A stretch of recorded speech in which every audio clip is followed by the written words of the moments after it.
Y naturalmente por nuestro compañero Miguel Saleri esta invitación.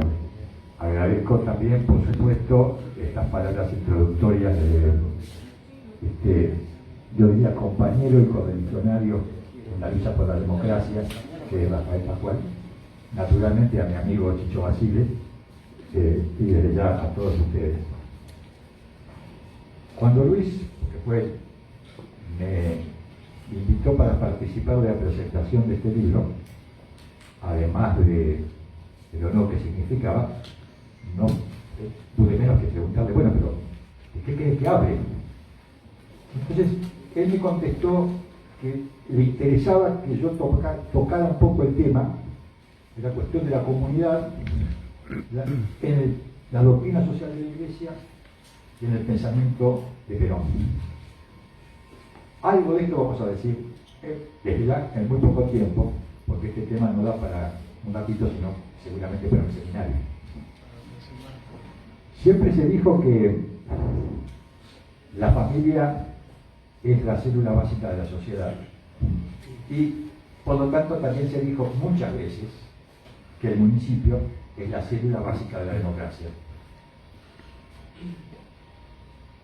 ¿Por qué? Bueno, porque en el municipio, resulta obvio decirlo, es donde se da el primer vínculo entre el Estado y la sociedad.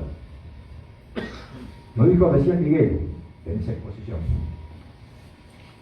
En Atenas, que fue la cuna de la filosofía occidental, la cuna de la política, y como si fuera poco, la cuna de la democracia, era precisamente el lugar donde se dio la experiencia de lo local, de democracia directa, de participación directa del ciudadano en la vida pública, que es algo así como el modelo del municipio en otras épocas de la historia.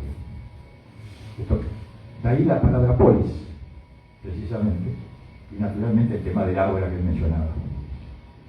Pero también en nuestra historia, en la historia de Hispanoamérica, de España y de la Argentina, la democracia empezó con algo que se llamó cabildos. Y efectivamente fueron los cabildos la cuna de nuestra independencia y nuestra democracia. Hablar del 25 de mayo de la primera junta es hablar del Cabildo de Buenos Aires y así sucesivamente, y no solo en la Argentina, sino en toda América Hispana. Y en España, particularmente en la lucha contra la invasión napoleónica, por ejemplo.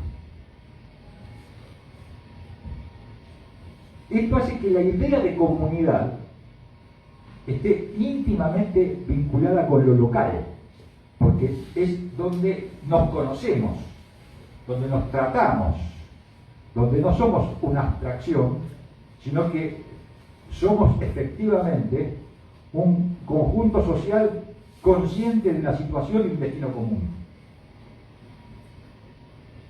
Algo que supera de lejos esta idea de el individualismo aislado, propia del liberalismo tradicional, y por supuesto la idea estatista y colectivista que suprime lo contrario, esto es la libertad del individuo.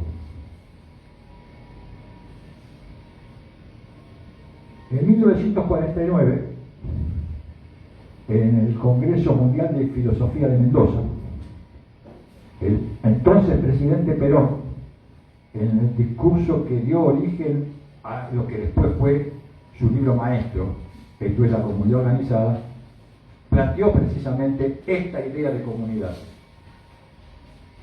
Y más adelante, cuando definió sintéticamente cómo concebía él la comunidad organizada, decía: un gobierno centralizado, un Estado descentralizado y un pueblo libre. Estos tres elementos eran la conjunción que a juicio de Perón constituía la comunidad organizada. Y eso es verdad en 1949, lo era antes, lo es hoy y lo será siempre. Y eso nos sumerge de lleno precisamente en la problemática del municipio y el tema y el contenido del libro de hoy. Pero esto no fue solamente obra de la hay que, en mi caso decirlo, de la genialidad profética y política de Perón.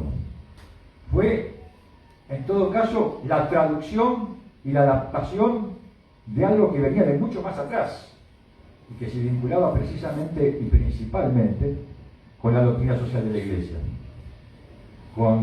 Básicamente, para decirlo en muy pocas palabras, en el poco tiempo que disponemos, con esa primera gran encíclica social del Papa León XIII, que fue la Rerum Novarum, 1891, un paréntesis, en latín, o en castellano mejor dicho, Rerum Novarum quiere decir acerca de las cosas nuevas.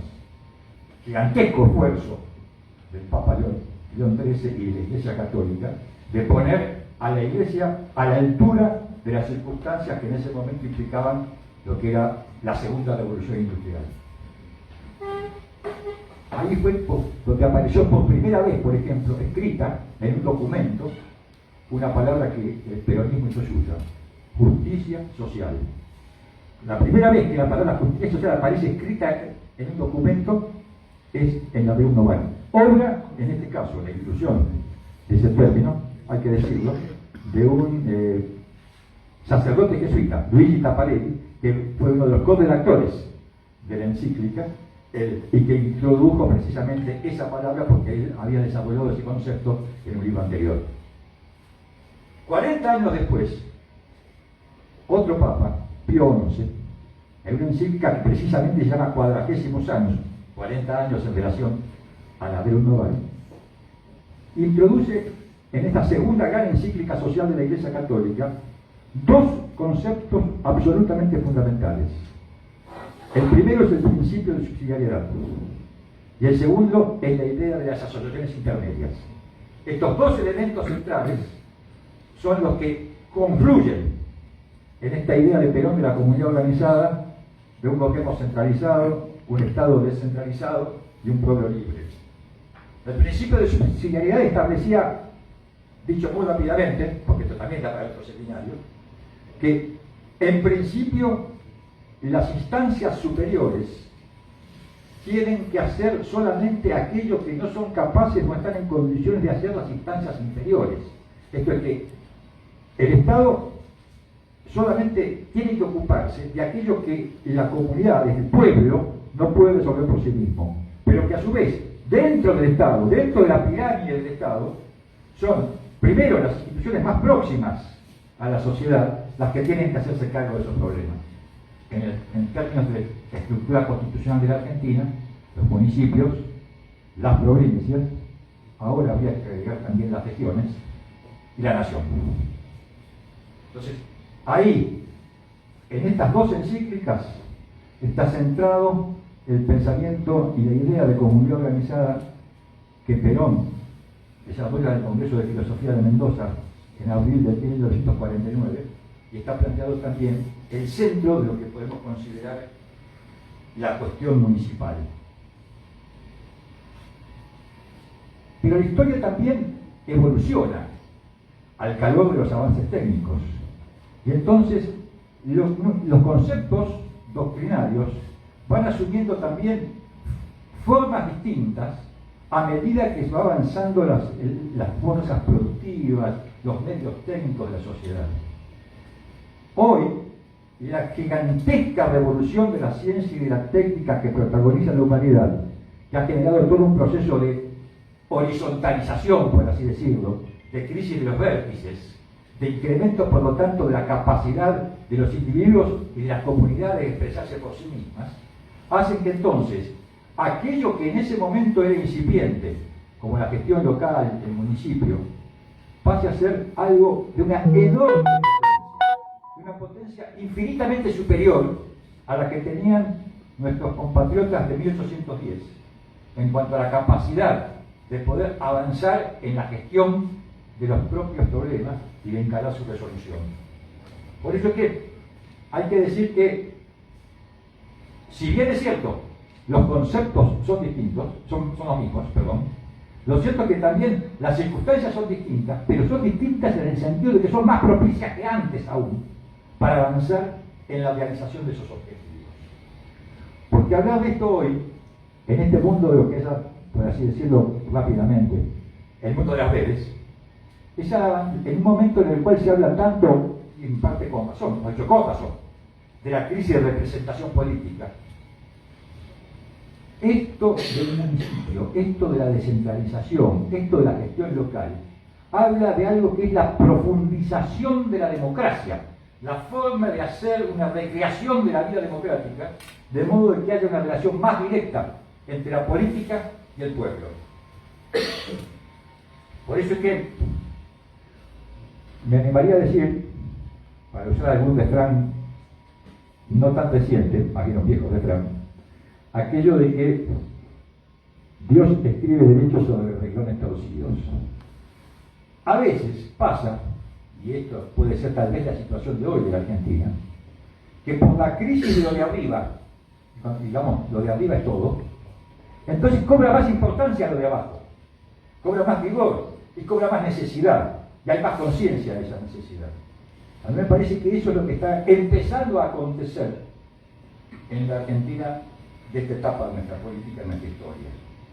Por eso es que en esta etapa, y vuelvo a decir, no como producto de una estrategia, no como producto de una concepción, sino tal vez como producto de la propia crisis, el valor de lo local comienza a tener una revalorización y una posibilidad de realización mucho mayor que antes. Entre otras cosas porque lo de arriba, dicho mal y pronto, no da más.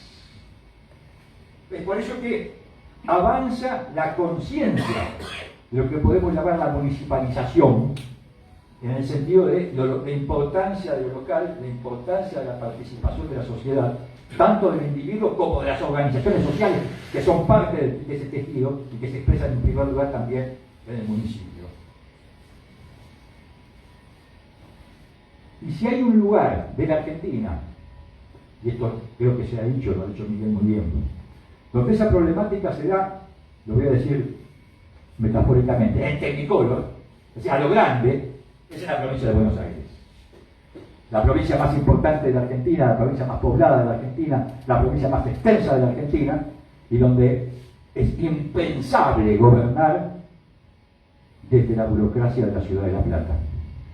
Y esto no habla de ningún gobierno, habla de una estructura, habla de una conformación de poder, algo que ha quedado ya atrasado en relación al tiempo y a las circunstancias. Con la diferencia a favor, en este caso, de que esa evolución técnica permite hoy a los municipios encarar cosas que a lo mejor no hubieran podido encarar tiempo atrás y que ahora sí son posibles y sí son cada vez más necesarias como producto de la crisis. Por eso es que yo me animaría a plantear en este caso que la cuestión de la municipalización o la cuestión del municipio, el tema de este libro, es un punto central de lo que nosotros llamamos federalismo. Porque el federalismo no es solamente la relación entre el Estado Nacional y las provincias. El federalismo es cómo se estructura una sociedad federativamente.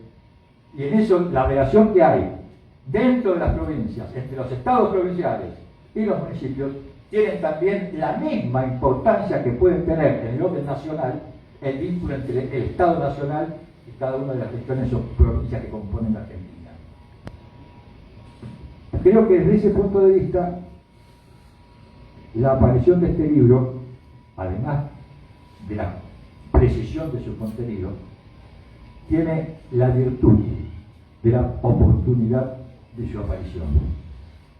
Aparece en un momento justo. Hay un gran escritor francés, Victor Hugo, que en el siglo XIX decía: no hay nada más poderoso que una idea a la que ha llegado su tiempo. Este es el tiempo de los municipios y por eso estamos acá, y muchas gracias a los actores.